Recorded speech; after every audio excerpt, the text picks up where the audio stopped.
Hey everyone, welcome to Wondering Jews with Mijal and Noam. I'm Mijal. And I'm Noam. This podcast is our way of trying to understand the Jewish world. We don't have it all figured out, and we're going to try to figure some big items out together.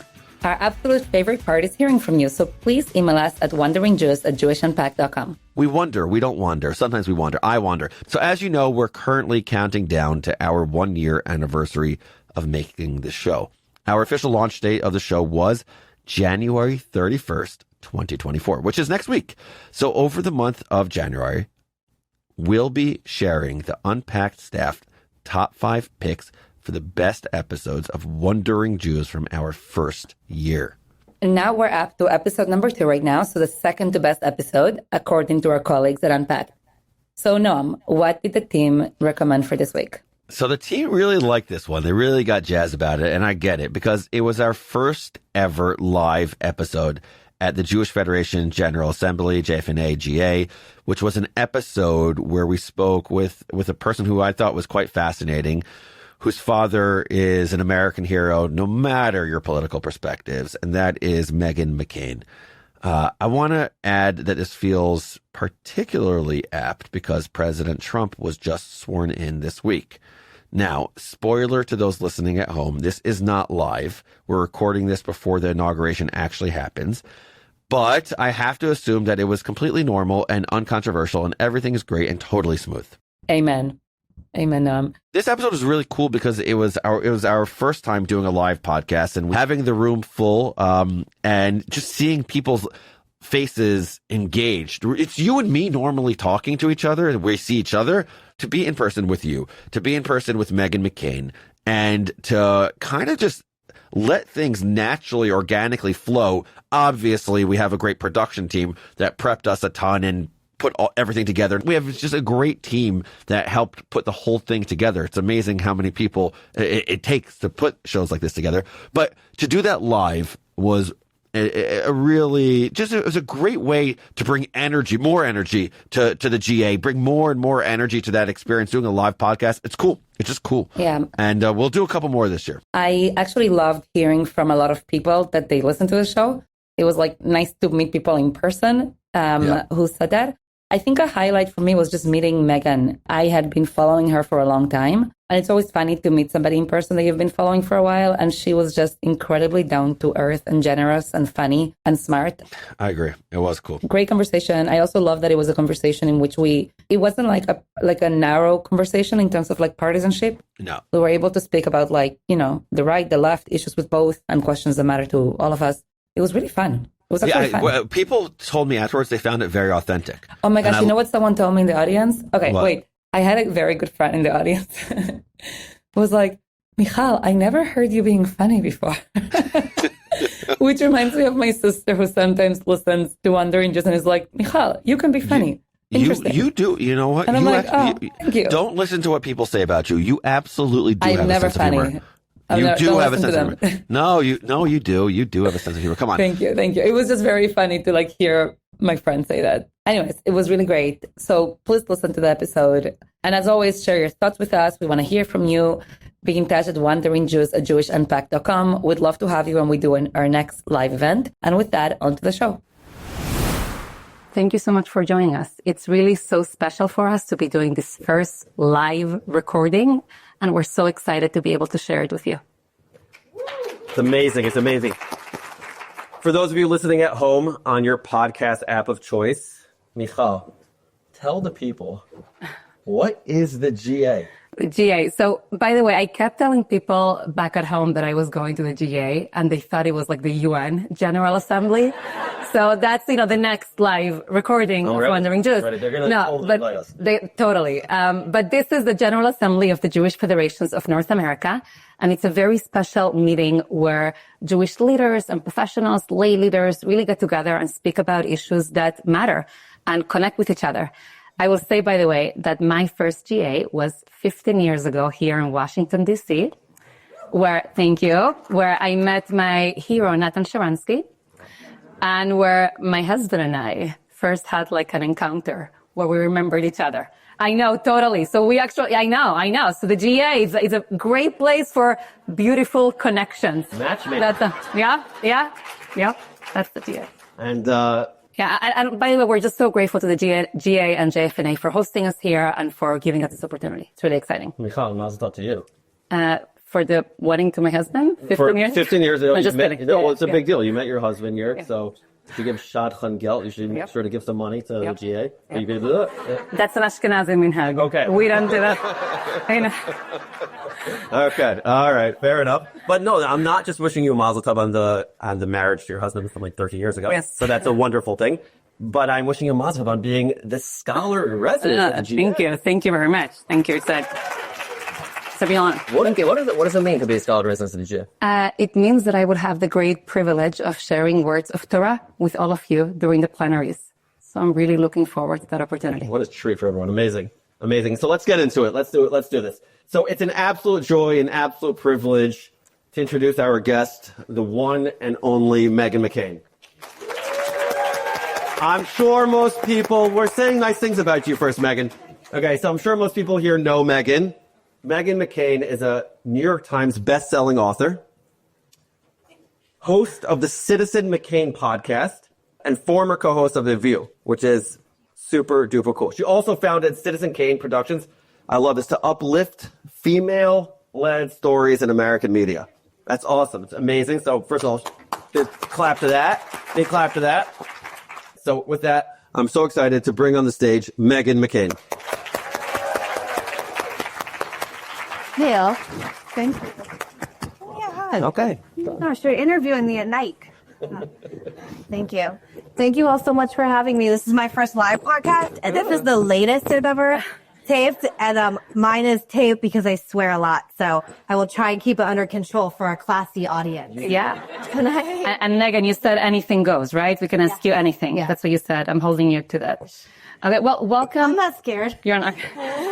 Welcome to WonderingJews. Thank you. So good to have you. Before we start with our hard-hitting questions, we do start with a question from listeners that kind of like lets us to ask questions about our lives and who we are when we're not podcasting. So we have a question from Layla, who I hope I'm saying her name right, Layla.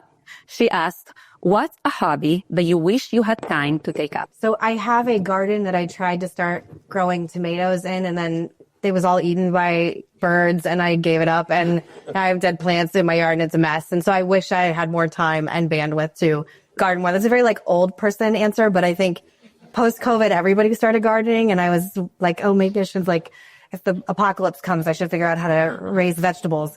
But I wish I like had more time for that, but it's honestly quite boring, so I stopped doing it. That's awesome. I want to go visit the garden. I'm thinking about it. Meanwhile, Noam, what's a hobby that you would like to take up? I'm so interested. Do you garden ever yourself? Do I garden ever? No. Whenever anyone gives me plants, I'm pretty good at killing them. Okay. It's very sad. I try not. No, I'm just not good at like watering them. I don't mean that I do it on purpose. But no, what's a hobby that you wish you had time to take up? Just imagining how sick that would be if you. No. Terrible thing to do. No, that's not who. Come on, Noam. You know, that's not who I am. Yeah, go for it. Yeah, there's a correct answer to this question. Yes. There's always a correct answer. What's the correct answer to this question? Pickleball. It's pickleball. That's the correct answer. That's the correct answer to the question. Pickleball. If I had more time, I would just be playing pickleball at all times. Okay. So why don't you, Noam? I haven't yet figured out how to take up the time to do it, but I'm ready. What about you? Yeah, I feel like my answer is also like, not that yours was like an old person answer, or like, something, there's nothing wrong with any of our hobbies. But, I spent one summer in Jerusalem. I staffed a birthright trip. I went to Yeshiva University for undergrad. Wonderful. Thank you. Also, thank you. Also, a little bit like, I was a little bit sheltered. So then I stuffed a birthright trip. And suddenly, like, I understood a little bit more the college experience in America. It was delightful. And I ended up staying in Jerusalem, and I signed up for a tour guiding course. It was all with like professional tour guides and me. And I basically said, I have a month and I just want to hang out with you guys and like walk around the old city and point to stones and say, let me tell you about the history of this. So if I could take up a hobby, I would take up tour guiding. That is the most. Yeah. That is that okay? It's the most intense hobby I've ever heard in my life. Yeah. Sorry. That's me a little bit. We have this. Am I the intense one? No? Between us, I think maybe a little bit. Yeah. But it's good. It's good. It's what we do. Good. So, Meghan, actually, I want to ask you questions. When I saw you, I got emotional. And when I think about you and your work, I just think about all the different times this year when I opened up Twitter or Instagram and I saw things that you've written, calling out anti-Semitism. And you've done so not only this year, but you've done so for many years already. And speaking as a staunch friend and ally to the Jewish community. In a way, what was special about it is that it's been unambiguous. And it's a little bit of from my perspective, almost like a sad question. But I want to ask you why there's not that many people that I can think of that I would think of it in this way as a symbol of this kind of friendship and bravery and integrity. Thank you. And I want to ask you if you can tell us a little bit why it's not always easy to speak up. So why is it that you have chosen time and again to speak up against anti-Semitism, regardless of where it comes from, and to stand up as a friend for Jews and for Israel? Well, thank you. That's very kind. I mean, I'm really tough and strong. Like I always say, I'm a lover, not a fighter, but I'm a fighter. So check yourself. Like, I saw this coming a while ago. Actually, when I was working on The View, I had this incident on The View, which is, I think, like 5 or 6 years ago right now, where the leaders of the Women's March came on. And as I did research with my producer about the Women's March, I realized that they were wildly anti-Semitic. And I was like, what does anti-Semitism have to do with women and Women's March? And you can YouTube it.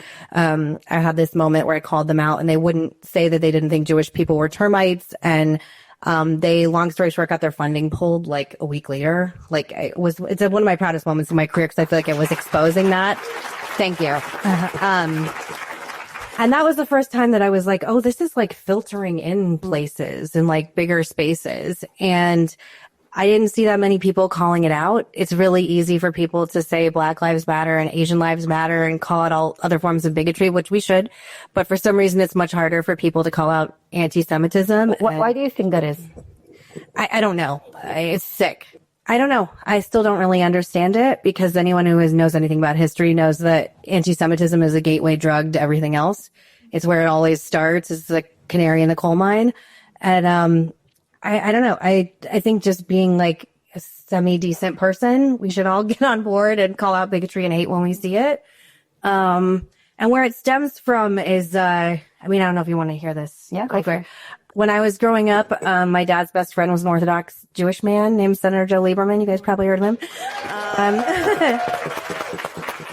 And they were genuinely best friends. And I was around him and his family a lot growing up. And they would like come for the 4th of July and we'd hang out. And they obviously campaigned together in different ways. Like they were running for Senate, when they were both running for president, when Joe was vice presidential pick. And I was exposed to just Orthodox Jewish customs from a very young age. And I just, like anything, when you're around it, it's normal. And I really, for a long time, it just wasn't a big deal. I didn't really think about the fact that like we had like a kosher grill when they came to, so like I never really, I know that sounds naive, but when you're young, you just don't think about things like that. And then it wasn't until a kosher grill for Second Yes. My dad bought a kosher grill. He actually talked about it at my dad's funeral for them when they would come. Yes.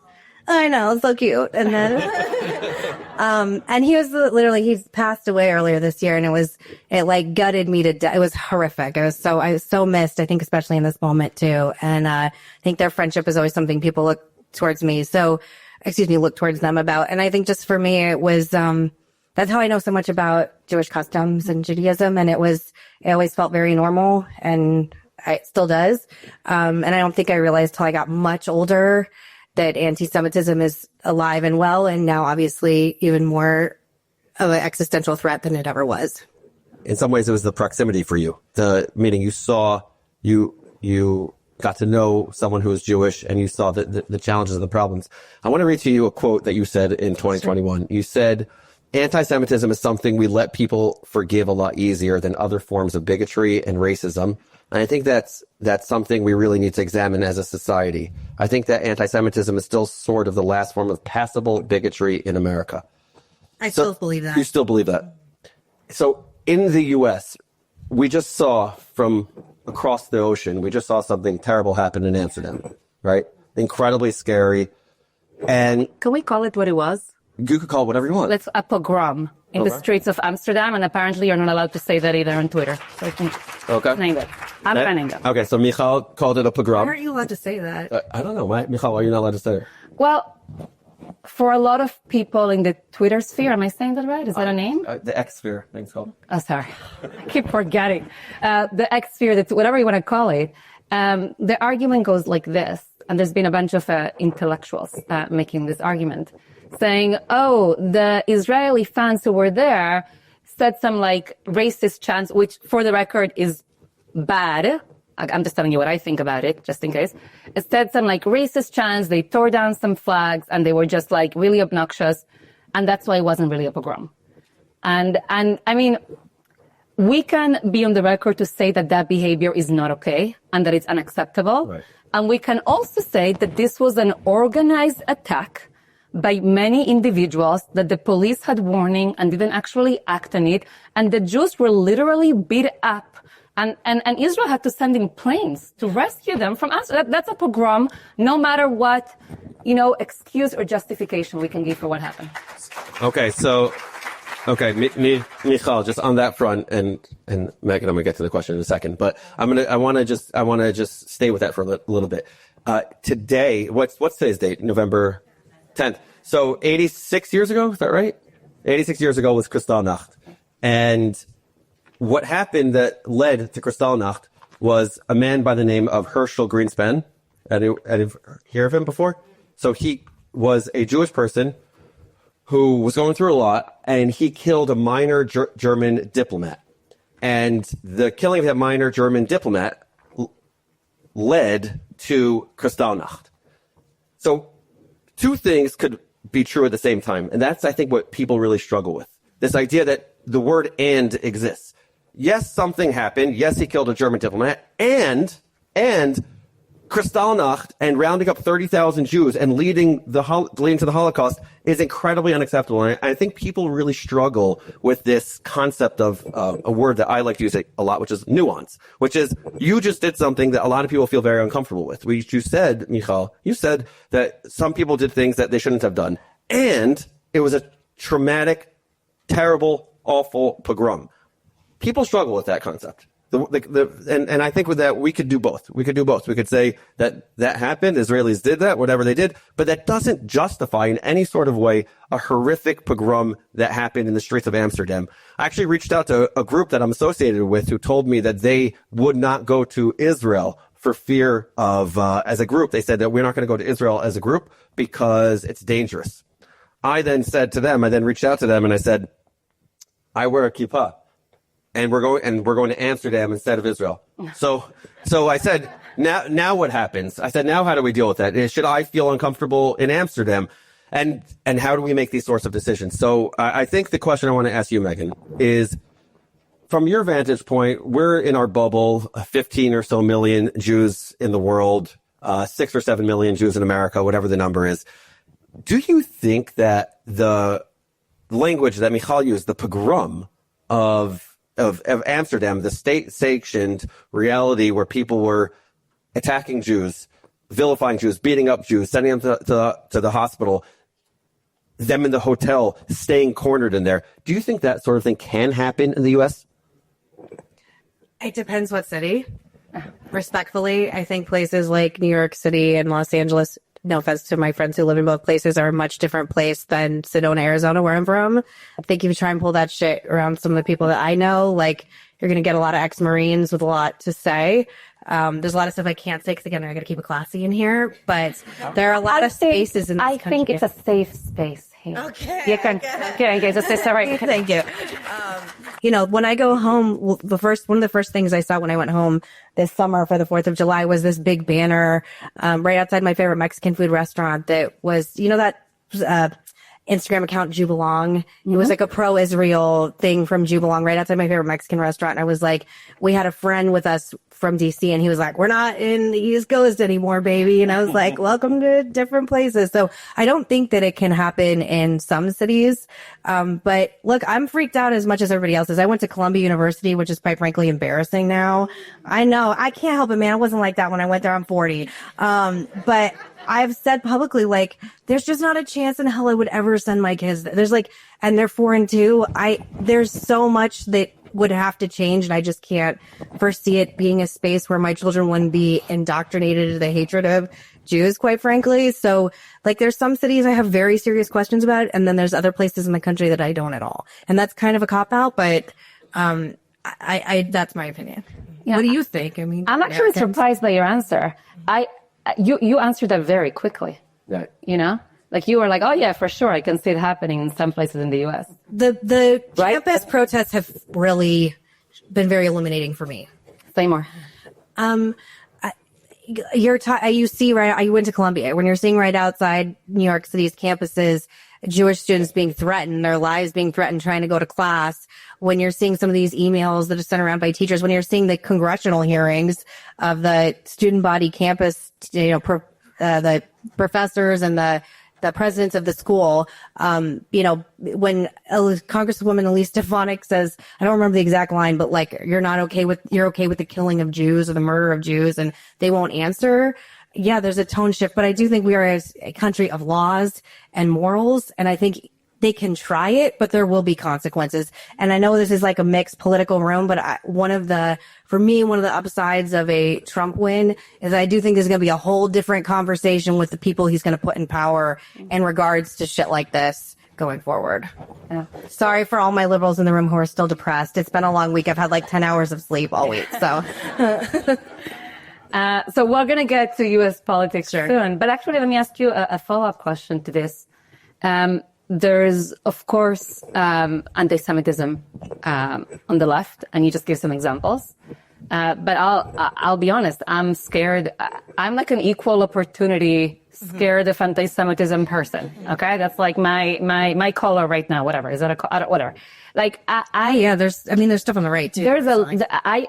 I see it's like a horseshoe theory, right? Extremes on both sides kind of like heighten each other's, extremism, and you definitely see a lot of anti-Semitism on the right. Some of the most popular podcasts in this country are led by people who denied what Hitler did in the Holocaust, or who just like blame Jews for so much of what's happening in this country. Who spoke at the RNC, that one host you're talking about.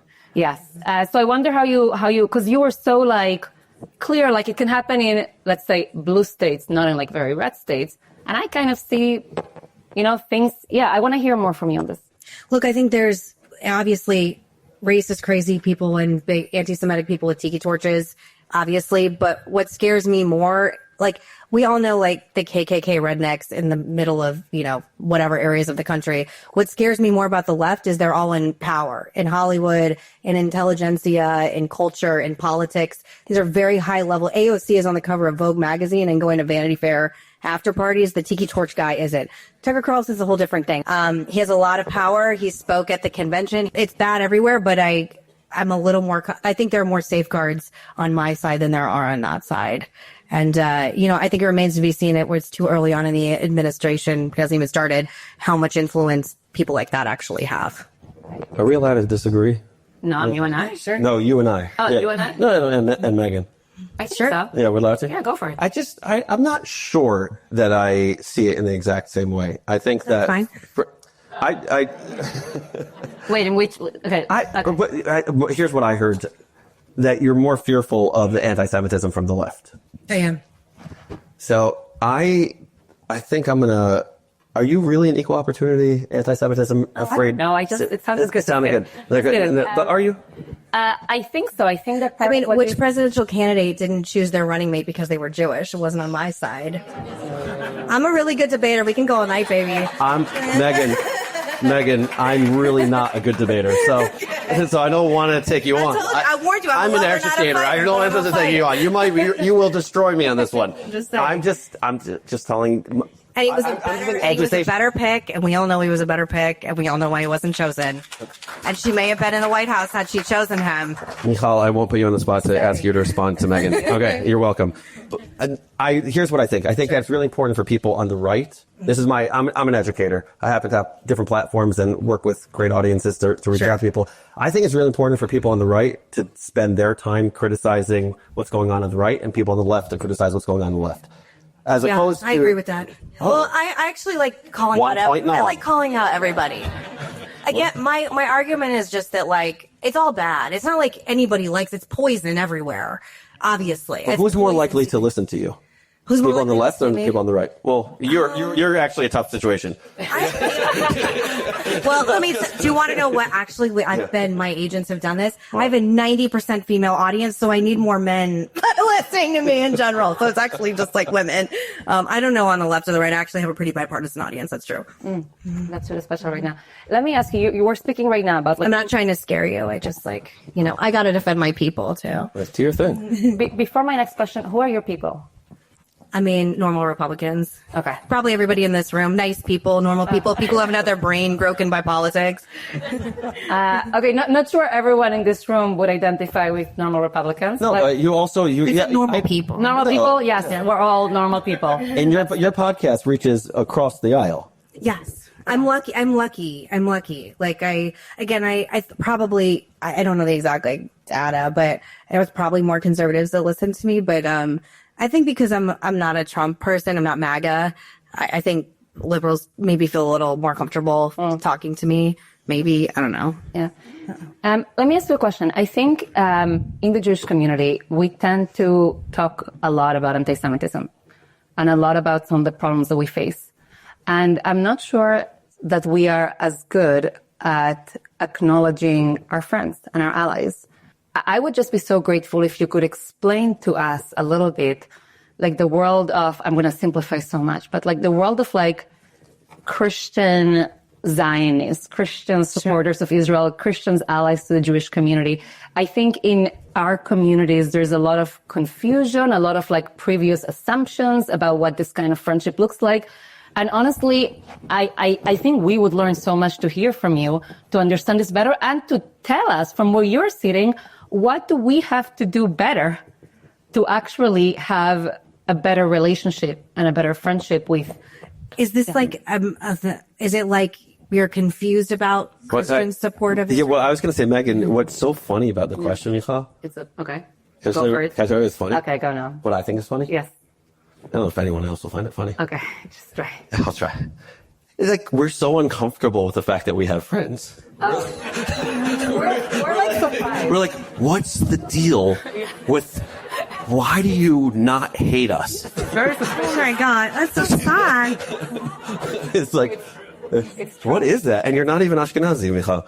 You're like, you don't have the same Well, do you not trauma. The same trauma. Do you not feel supported? Do you not feel supported by Christians? Like, is that you don't? No. No. Wait, everyone said no? No. Is it no? Can we do has spoken. what? Can we do a raise your hand? They said no. Okay, well, no. Raise your hand if. Raise your hand if. What's the question again? Do you feel supported? You by feel supported by the Christians, whatever that means. It's not that. Well, okay. Yeah. Okay. It's like half, I guess. Yeah. Like, is that right? I mean, a third. Okay. I'll say that I've heard like competing Christian voices. Sure. Right? So honestly, for me, maybe speak for other people, it's almost like a little bit confusing. And there's also like every other week there's like a different poll, a different survey about like, amongst like young evangelicals, there's less support of Israel. Or amongst this group, there's, please educate. I mean, I don't speak for all Christians in the country, obviously, and there's lots of different nothing's a monolith. If there's one thing we should learn about the election, it's like no one's a monolith and no group of people's a monolith. I can only speak for my life and my experience. A month before October 7th, my mother and father-in-law were on a trip to Israel that was hosted by their church as I think a spiritual pilgrimage for them, and they had a wonderful time. And I know a lot of Christians. Mike Huckabee, of all people, like leads tours of Christians to the Holy Land. I should join him as a tour guide. Yes, you should. Go the tour guide. So yeah, that's like my dream, actually. I think, kidding. Obviously for a lot of Christians, it's the birthplace of Christ. And look, I mean, we're a Judeo-Christian nation based on Judeo-Christian values. I feel an affinity to that because I think the same way that I feel an affinity to Israel for being a democracy, we have shared aligned values and, shared aligned faith on some level. And, I'm sad to see that so many people in this room do not feel supported by the Christian community. I don't know the answer to that. And I'm sorry that so many of you don't feel supported, but in my church and in my faith and in my life, there's, at least for Israel, there's a great support emphasized for Israel. Again, apparently not strong enough though for this room. But We might just not say, yeah. well, I was going to say, so there's the support for Meghan. I'm probing here a little bit just to understand a little bit better. Remember, I told you a little bit how I was raised By psychologists. by psychologists. So like it's genuine. It explains a lot. I know. So I'm genuinely trying to understand this. Would you say that within your community, there's when you think of the concept of being supportive to the Jewish community, is it supporting Israel? Is that what that means? I mean, I can only speak for myself. Yeah. By the way, and I was going to say for all Christians in America. But and the same thing is true for Jewish, because there's when people say the Jewish community, I know. Sure. Yeah, that's like, come on. There are so many Jewish communities within the broader Jewish community. We don't represent the Jewish community either. We represent a few people. So you're asking like, what do I? Yeah. But from what you see, and like when you say to support the Jewish people, does it mean, what does it mean beyond Israel, or is it really synonymous with supporting Israel? No, I mean, we have to support our Jewish brothers and sisters, and we have to support Israel. That's what I believe in. It's a faith-based feeling from being a Christian woman, and then also just from my politics that I believe Israel is the only democracy in the Middle East. So it's a very precious and important diplomatic relationship that if we lose it, I really think it's like not to scare everyone, it's going to be like the beginning of World War III. I think it would be cataclysmic for the United States of America. I don't know the answer to this because I can only know in my life and my circle and my brothers and my family. I come from like a really hardcore Christian conservative family, all my brothers in the military. And when October 7th happened, my brother said, I look forward to showing them why America doesn't have universal health care and where we spend our money. The joke being that we spend it all on our military. And my brother was just like so enraged after it happened and would have like easily gone and fought given the opportunity. So I think that's most soldiers who have fought against terrorism for the past, 20 years. Yeah. No one wants to see Muslim extremism taking over anywhere. And, I think it's easy for any Christian to understand or any American to understand that if someone came into your neighborhood and raped people and burned babies, how would you react? And what would you do? I don't know. I don't speak for all Christians. There's lots of different subsects of Christianity too. Can I ask one more question on this, Mijal? Then you go on. Are you cool with that? Okay. My next question, though, you asked it a little bit, but I want to get Meghan to reflect on this a little bit more. Why is it the case, if it is the case that young evangelicals are less enthusiastic about Israel compared to previous? Is that true? I saw the one survey, but it's hard to tell. But that's not something you've seen. I'm not evangelical. My in-laws are. Okay. And they're like I said, they took a pilgrimage to Israel. Maybe this is true. I'm so sorry. I do not know. I'm not something. Okay, cool. Awesome. Great. If someone has a better answer for this, by all means, jump in. Yeah. No, I think we should talk a little bit about U.S. politics. Sure. Yeah. The elephant in the room. Lighten the mood. Yeah, I really want to lighten the mood. Yeah. So Meghan, I was really taken, I hope I'm describing it correctly, that you openly said that you would not vote for President Trump. Yeah, I did. And that you would not vote for Vice President Harris. Yeah, I didn't vote for either of them. I wrote in. Did you say who who did you write? Who did you write? Oh, my dad. That's like I always do. Sorry, it's a cop out. Sorry. I think that votes have to be earned, and I feel I have like a lot of whenever I have like a lot of guilt in my life whenever I do anything that I can't live with. And I just had a hard time thinking about, I'm also an insomniac. So I was like, I would have a hard time justifying this to my conscience, either choice.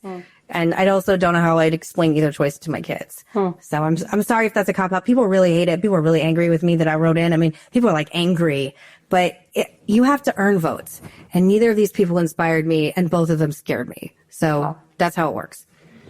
So for me, I know, vote with everyone. No, don't yell at me. It's like, right. Everyone's so raw right now. Freaked out. So, we're still learning about like the voting patterns of American Jews. There's been some exit polls, but we're still learning about it. I would say by and large, American Jews have still voted Democrat, even though there are some indicators that in some parts of the country, there has been increased support for Trump. And I guess my first question to you though is, I think your choice, which you said people screamed at you for, represents what a lot of people that I meet felt this way. Mm-hmm. They were like, I'm not sure I'm happy with either choice. I might vote for like the least bad one, right? Or there's more and more people who are independent. And I'm just curious if there is a trend that you are seeing around you, or if you're just seeing more polarization into like, two parties. Like if there's a lot of anger about both candidates, or if there's more people who would identify as independent. Are you an independent? Would you say that? No, I'm a Republican. Cause I like voting down ballot. Okay. Yeah. But I represent like nothing in the party. Okay, Most people ended up voting for him. And the last, I think they called it like shy Trump voters, like people don't want to talk about it, but did it. Yeah. That like overwhelmingly happened. And look, he switched. I mean, I don't know if this isn't really your question, so I want to answer it. Never mind. I was going to go on a tangent about what he was able to do. Yeah. Well, he changed every demographic Trump got 20% of black men, 52% of Hispanic voters. He completely has remade the Republican coalition. And again, that's very depressing for our liberal friends in the room and exciting for our Trump supporters, if there are any in here. How do you feel as a Republican who did not vote for Trump? I can't really tell where you are right now with this election. I'm super zen because I saw it coming and I predicted it, and I wasn't shocked at all. So I just am gonna, what can we all do? You just got to press on and try and make the best of it and continue using our voices. And, this is a really weird political time. I would love to go back to the days of my dad and Joe Lieberman, but the one thing we've learned the past few election cycles is Americans don't have a taste for it. In the primaries, we continue picking the most extreme candidates, and it doesn't really pay off to be moderate. I guess unless you're Senator John Fetterman. I mean, he's sort of like a bright light for people, I think, in the middle, right? Mm-hmm. I really like him. He's my favorite Democrat, so. I'm between like him and Richie Torres. That's like they're competing up there. You leaned into what I wanted to talk to you about, which is actually slightly depressing to me.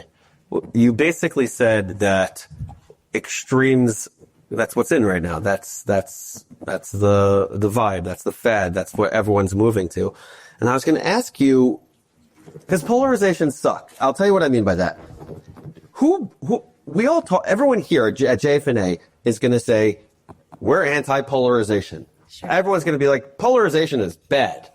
We don't want we don't want partisanship. We don't want people to be on extremes on the other side. And yet someone seems to be benefiting from the polarization. It's not at all a bug. It's a feature of the world. Someone is making sure, not someone, many people are either benefiting from it. They're enjoying it. It could be social media that's benefiting from it and enjoying it. But you just said the days of Senator Lieberman and Senator McCain, your father, both heroes. Thank you. Sure. No problem. That's very nice. Thank you. You got it. Those days are over. And like for me, from my work, the way I see my work, if I'm going to be a political animal in any way, is to actually be more of a moderating force in the world to a degree, sure. Right? Like I really believe that the polarization is destroying the fabric of Jewish identity, is destroying so much of what it means to be able to have a meaningful conversation. Like we step into debates as opposed to education, as opposed to learning, as opposed to exploring all those things. What do we do about that? You really think that 12 years ago, 16 years ago, it's something it's something to be nostalgic about? It's not something that we could work towards in the future? I need to also emphasize that we're like 80 hours out from the election. So we're all still processing, the extremism. I don't think it's over forever, but I'm confused why so many people come up to me and say like, I miss your dad. I miss the days of whatever. I miss whatever, when we are not voting in the spirit of that now. Right. If you are really behaving that way. Yeah. And if you're a moderate on either side, I mean, Kristen Sinema, the senator from Arizona, didn't run for re-election. She's a literal independent because she couldn't win a primary. And she's a very independent senator and voted very independently. So I'm less hopeful, but I also think politics is cyclical and America's ever changing and our political system's ever changing. So I'm always like shining city on the hill person. I always want, I always hope for the best. But right this second, I don't feel as optimistic as I once did because it's just people, all the people that use, like, I didn't know that running for Congress, like, so many people did it just to be a cable news star, to like dunk on you. Like, it seems like and you know who I'm talking about on both sides. I didn't know that there were so many people that were just using like the vehicle of running for Congress and Senate just to be on TV. It seems like completely beside the point. TV? What was this, Or 1997? podcasts, excuse me. What did I say? Excuse me, to be on the Wondering Jew podcast. to really hit that. That's where you want to be. That's a big deal. There you go. Yeah, it's depressing. Yeah. I was very lucky to learn from Rabbi Jonathan Sachs of Blessed Memory. And he used to teach that there is a big difference between optimism, which is that you're not, and between hope. And hope is a commitment. It's a decision. It's a choice that we make to work together for something better. So I actually want to ask you, I'm really proud that in 2016, I think it was, I applied to become an American citizen. And that was, thank you. Congratulations. I became one, by the way. You were one, right? There you go. Yeah. There you go. That was really meaningful for me. And when I think about American values that move me and the dream of America and the promise of America, and I think of your dad. Of like what it means to be a person of integrity who valued country over party, and who really represented this like beacon of hope. So I actually wonder, we have in Jewish tradition an idea that often we tell stories about someone to elevate their soul and to strengthen their memory by inspiring all of us. So I'm wondering if you could share with us either a story or a teaching about your dad to help give us hope in this moment.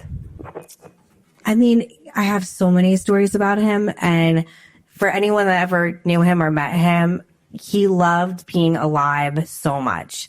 He was so funny. He always found humor in darkness. One of my things my friend was asking me recently, what do you miss the most about him? And I was like, his humor. He was just always making everyone laugh. And if you he was the only sitting senator to ever host Saturday Night Live. I know, it's pretty cool. And he was just he was very much alive in all ways I think a human being can be. And I think it's because he almost died when he was younger, because, he was obviously tortured and almost died.